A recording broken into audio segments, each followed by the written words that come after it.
ahead and go grab a blank piece of paper. You can also do this activity that we're about to do with wax paper. So if you happen to have wax paper, go grab a little sheet of wax paper. What you need to do with your paper or wax paper is draw a point, maybe a 1/4 inch up off the bottom of it. Technically, it doesn't matter the exact height. Then across the bottom of your piece of paper, you're going to draw a bunch of little tick marks. Again, it doesn't matter really how far apart they are. I'm going a 1/4 of an inch approximately, a 1/4 to a 1/2 inch, or about a little less than a centimeter. Okay. So just draw tick marks across the bottom. Now, here's a part that people get tripped up on sometimes. You're going to take this, you're going to fold it, right? You're folding it so that that tick mark that you can hopefully see through the paper a little bit, I can see mine, touches the dot. So you're going to fold that paper so the tick mark that you had matches the dot. Now, if you can't see that tick mark, get a Sharpie or something, draw a little bit darker, get a marker, and then you're going to unfold it. And now you're going to do it again, but you're going to fold it so that next tick mark touches the dot. Now, it can be kind of hard to make the paper do that, so just make it touch, hold the corner down, and then fold it. And then you're going to do it again. You're going to take that third tick mark, so I did the first and second, and you're going to make it so it touches and fold it. And you're going to keep doing it. Again, sometimes the paper doesn't like to do it. You just got to force it. So force it so the tick mark touches the dot, and then fold. Keep on doing this for every single tick mark you drew. Go ahead, pause the video, do it.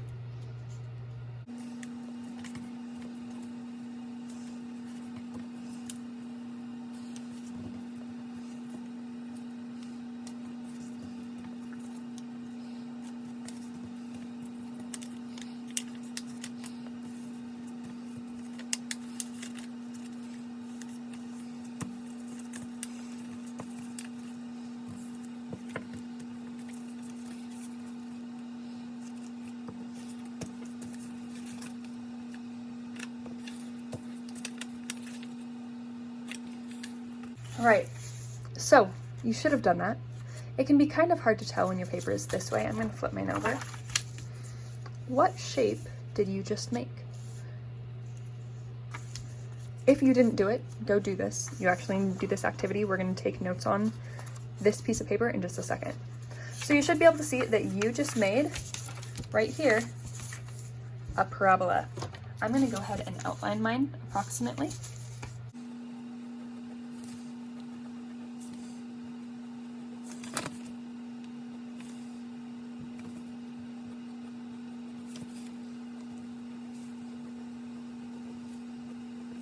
Right, so you can see my parabola here.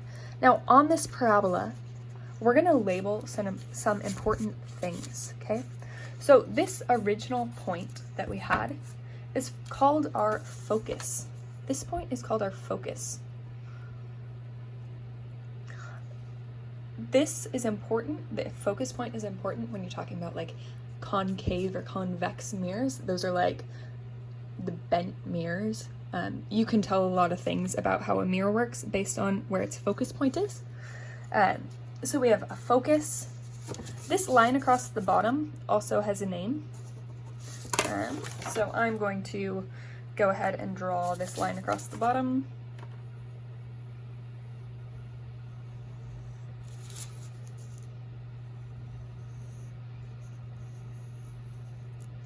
Now, the word for the line across the bottom is super fancy. It's directrix, spelled D-I-R-E-C-T-R-I-X,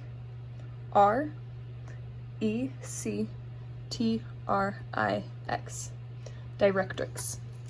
Now, the special thing about the focus and the directrix is in our parabola, it will always, I drew my parabola bad. Should have gone a little bit lower.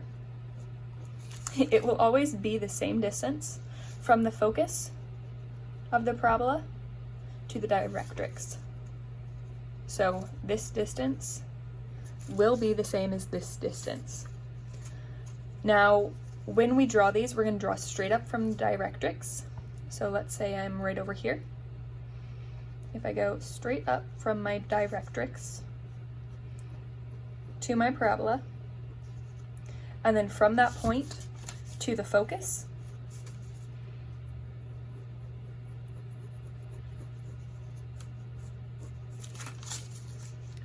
again, those two lines I just drew will always be the same distance.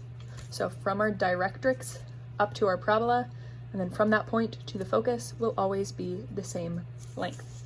So those are some key things on a parabola. We're going to take more notes on parabolas momentarily, but that is how we construct a parabola. It's the same distance. That's why folding worked, because we folded from our directrix up to the focus, aka we split that length in half, and that is why it made a parabola.